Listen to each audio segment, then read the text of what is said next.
Time and work topic के next type में मैं आपको दो ऐसे पैटर्न सिखाऊंगा जो एग्जाम पॉइंट ऑफ व्यू से काफ़ी इंपॉर्टेंट है और सीखने के बाद आप इन्हें विद इन सेकेंड बना लोगे। जिसमें पहला क्वेश्चन है आपका, यदि ए किसी कार्य को करने में ए और बी दोनों द्वारा मिलकर उसी कार्य को करने में लगने वाले समय की तुलना में 4 घंटे अधिक ले तथा बी दोनों के द्वारा मिलकर उसी कार्य को करने में लगने वाले समय की तुलना में 9 घंटे अधिक ले, तो दोनों मिलकर उस कार्य को कितने समय में समाप्त कर लेंगे। देखो इस क्वेश्चन को कैसे करेंगे, पहले मैं बेसिक से बता रहा हूँ कि बेसिक से इसको कैसे किया जाएगा और फिर मैं बताऊंगा कि एग्जाम में इसको आप कैसे करोगे। देखो मान लो कि दोनों ने मिलकर काम किया होगा तो उन्हें x घंटे लगे होंगे। मतलब ए और बी को अगर दोनों को साथ में लगाया होगा तो उन्होंने वो काम कितने घंटे में फिनिश किया होगा, x घंटे में। और हमसे कहा है कि ए को अगर लगाया जाता है तो वो जो है वो कितना समय ले रहा है, 4 घंटे अधिक ले रहा है। यहाँ पर दिया हुआ है कि अगर ए लगाया होता तो दोनों ने जितना समय लिया है उससे 4 घंटे ज़्यादा में करता वो। और साथ ही साथ अगर अकेले बी को लगाया जाता तो बी जो है वो 9 घंटे अधिक ले रहा था। तो बी को अगर हम लगाते तो यहाँ पर बी हो जाता x+9 घंटे में। अब यहाँ से अगर हम बात करें कि ए का एक दिन का काम कितना होगा या 1 घंटे का काम कितना होगा, तो वो हो जाएगा आपका 1/x+4। और अगर बी की बात करें कि बी का 1 घंटे का काम कितना होगा तो वो हो जाएगा 1/x+9। और दोनों का 1 घंटे का काम कितना होगा वो हो जाएगा आपका 1/x, क्योंकि x घंटे में कर रहे हैं। तो इन दोनों का जो सम है वो वन डे मेथड से अगर हम इसको करें तो कैसे सॉल्व करेंगे, दोनों का एलसीएम ले लेंगे।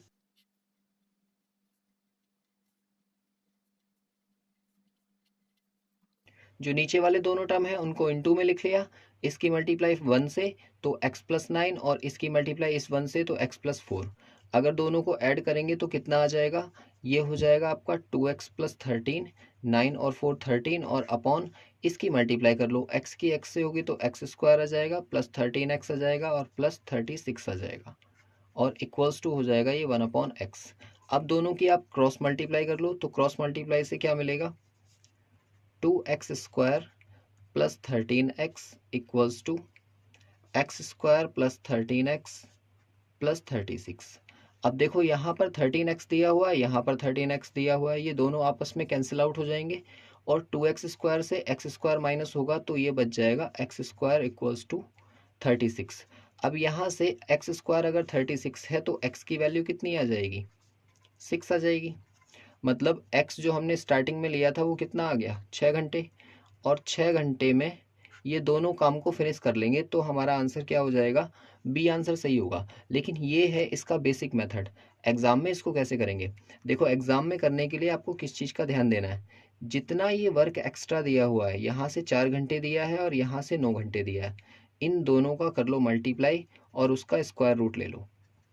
तो कितना हो जाएगा, ये स्क्वायर रूट ऑफ 36 और 36 का स्क्वायर रूट क्या होता है, 6 आवर्स। मतलब ये दोनों जो हैं उसको करने में कितना समय ले लेंगे, 6 घंटे। और 6 घंटे ही इस क्वेश्चन का आंसर है, जो कि यहाँ पर बी सही है। आई होप ये क्वेश्चन आपको समझ आ गया होगा। एक और क्वेश्चन से इसको समझाने की कोशिश करता हूँ, अगली बार में हम बेसिक से नहीं करेंगे, डायरेक्ट करेंगे। चलिए देखिए अगला क्वेश्चन। देखो जैसे क्वेश्चन नंबर 2 भी उसी के जैसा है। दो कामगार ए और बी किसी काम को करने के लिए लगाए गए और ए जो है वो मिलकर काम करने की तुलना में अकेले काम पूरा करने में 8 घंटे अधिक लेता है। सेम उसी के जैसा क्वेश्चन है। देखो जैसे ए और बी दोनों काम को करने में सपोज x घंटे लेते, तो अगर ए को लगाया जा रहा है तो ए कितना टाइम ले रहा है, वो 8 घंटे अधिक ले रहा है, मतलब वो x+8 लेगा। और साथ ही साथ बी को अगर अकेले लगाया जाता है तो वो दोनों की तुलना में 4.5 घंटे ज़्यादा ले रहा है। तो बी की अगर बात करें तो वो आ रहा है हमारा एक्स से 4.5 घंटे ज़्यादा। तो देखो वैसा ही क्वेश्चन बन गया, यहाँ पर भी ये 8 और ये 4.5 घंटे हैं, दोनों की आप मल्टीप्लाई कर दो और उसका स्क्वायर रूट ले लो। तो ये वैल्यू क्या बन जाएगी हमारी, 8 × 4 हाफ और उसका स्क्वायर रूट। ठीक, वैल्यू क्या बनेगी हमें, स्क्वायर रूट ऑफ 8 इंटू ये कितना हो जाएगा आपका, 4 2 जा 8 और 1 9/2 और 2 से इसको कट कर लेंगे हम 4 टाइम्स, 9 4 जा 36। तो स्क्वायर रूट ऑफ 36 या कहेंगे इसको हम 6 आवर्स। तो जो दोनों मिलकर वो टाइम लेंगे वो कितना लेंगे, 6 घंटे। और ए ऑप्शन जो होगा वो हमारा करेक्ट होगा।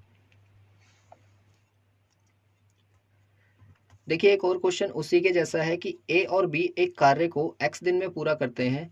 यदि ए अकेला इस कार्य को x से 18 दिन अधिक में करता तथा बी अकेले इस कार्य को x से 8 दिन अधिक में करता तो x का मान ज्ञात कीजिए। सेम वही क्वेश्चन है कि अगर ए और बी दोनों साथ में लगाए जाते हैं तो वो x घंटे ले रहे हैं या x दिन ले रहे हैं, और अगर ए के अकेले की बात की जाए तो वो x से कितना ज़्यादा ले रहा है भाई, 18 दिन ज़्यादा ले रहा है, तो वो x प्लस 18 में करेगा।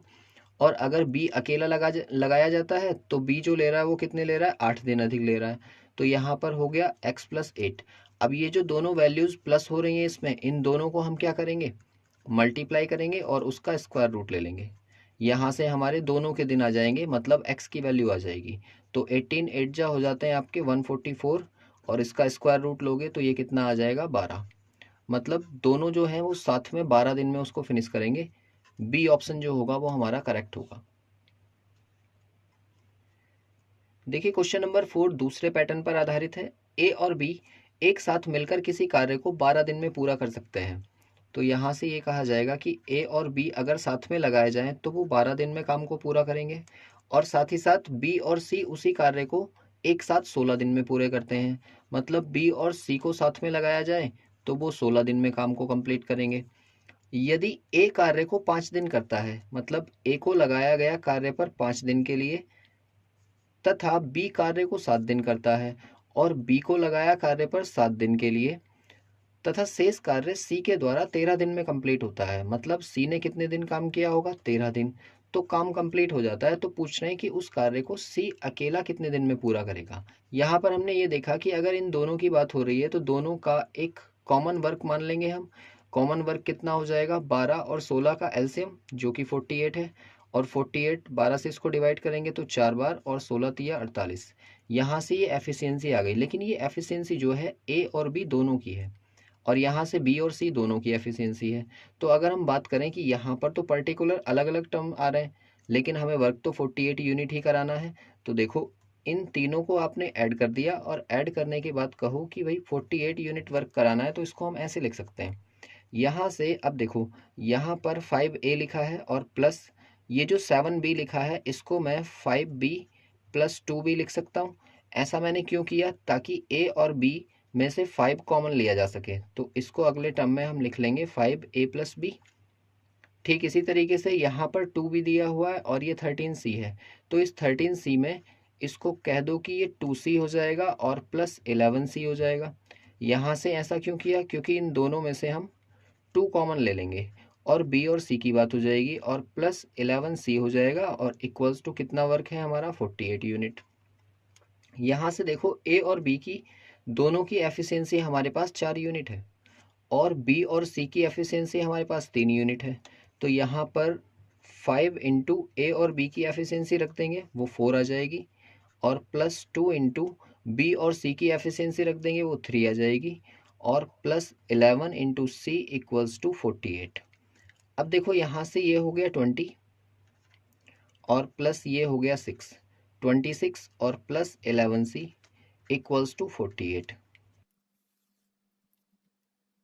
यहाँ से आ जाएगा 11C इक्वल्स टू, ये दोनों 26 हो जाएंगे और 26 को उधर भेज देंगे तो ये हो जाएगा 48 माइनस 26। दोनों को माइनस कर लेंगे तो 22 आ जाएगा 11C, और C यहाँ से आ जाएगा 22 अपॉन 11 मतलब 2। तो C की जो एफिशिएंसी वो आ गई, वो कितनी हो गई, 2 यूनिट पर डे। और अगर किसी की एफिशिएंसी 2 यूनिट पर डे है तो वो 48 यूनिट वर्क को कितने समय में कर देगा।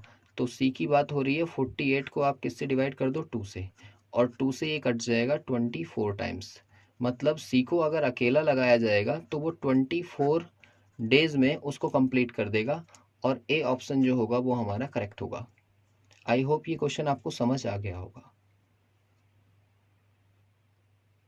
देखिए जैसे क्वेश्चन नंबर 5 है कि P और Q एक साथ मिलकर किसी कार्य को 16 दिन में पूरा करते हैं।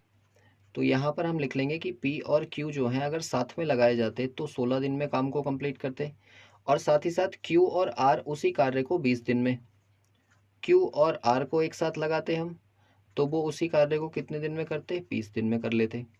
लेकिन कहा क्या गया है कि P जो है वो कार्य को 6 दिन करता है, P को लगाया 6 डेज के लिए, और क्यू जो है वो 16 दिन करता है, तो प्लस क्यू को लगाया हमने 16 डेज के लिए, और साथ ही साथ आर जो करता है वो 15 दिन में करता है, तो प्लस आर जो लगा है यहाँ पर वो 15 डेज के लिए लगा।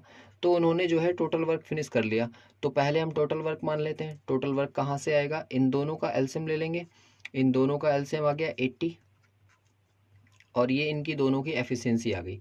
5 जो एफिशिएंसी है वो पी और क्यू दोनों की है, साथ ही साथ 4 जो एफिशिएंसी है वो क्यू और आर दोनों की है। ठीक, तो यहाँ से ये कहा जा सकता है कि ये 80 यूनिट वर्क जो है इन्हीं के द्वारा कंप्लीट कराया जाना है। अब देखो यहाँ से पी और क्यू की एक साथ एफिशिएंसी दी है ना, तो यहाँ से 6 क्यू निकाल लो, तो ये हो जाएगा 6p प्लस 6 क्यू, और प्लस जब ये यहाँ से 6 निकल गए तो 10 क्यू बचे होंगे, और साथ ही साथ जब हमें 10 क्यू दिख रहे हैं तो यहाँ से आर कितने निकाल लो 10, तो यहाँ से हो जाएगा 10 आर और प्लस 5 आर इक्वल्स टू 80। अब देखो जो पहले दो टर्म है ना उनसे 6 कॉमन ले लो, 6 यहाँ से कॉमन लोगे तो ये टर्म आ जाएगा, और प्लस इन दो से 10 कॉमन ले लो तो क्यू प्लस आर बच जाएगा, और साथ ही साथ ये हो जाएगा 5 आर इक्वल्स टू 80। अब यहाँ पर देखो कि P और Q की एफिशिएंसी कितनी दी है हमें, 5 यूनिट, और साथ ही साथ Q और R की एफिशिएंसी दी है 4 यूनिट। तो यहाँ पर हम लिख लेंगे 5 P और Q की जगह, और प्लस यहाँ पर Q और R की जगह पर लिख लेंगे ये 4, और प्लस 5 इंटू आर की एफिशिएंसी इक्वल्स टू 80। यहाँ से ये बन गया आपका 30 प्लस 40 और प्लस 5 आर इक्वल्स टू 80। देखो क्या मिलेगा, ये हो जाएगा 70 प्लस 5 आर इक्वल्स टू 80, या 5 आर इक्वल्स टू 10, क्योंकि ये 70 उधर जाएगा तो माइनस हो जाएगा, 10 बच जाएगा, 5 से कट जाएगा 2 टाइम्स, तो आर की एफिशिएंसी कितनी आ गई, 2 यूनिट पर डे। और अगर आर की एफिशिएंसी 2 यूनिट पर डे है तो इसे वर्क कितना करना है, 80 यूनिट। अगर 80 यूनिट हमें आर से करवाना है तो आर की एफिशिएंसी है 2 यूनिट की, 2 से इसको डिवाइड कर देंगे, कितना आ जाएगा 40, और 40 डेज में जो है आर अकेला उस कार्य को फिनिश कर देगा, इसलिए हमारा आंसर कौन सा हो जाएगा, सी। आई होप ये सारे क्वेश्चंस आपको समझ आ गए होंगे। एग्ज़ाम पॉइंट ऑफ व्यू से ये काफ़ी इंपॉर्टेंट है, इसलिए आप इन्हें अच्छे से कर लेना, क्योंकि ये डायरेक्ट क्वेश्चन पूछा जाता है, और अगर हम वनडे मेथड से उस क्वेश्चन को करेंगे तो हमें टाइम लगेगा।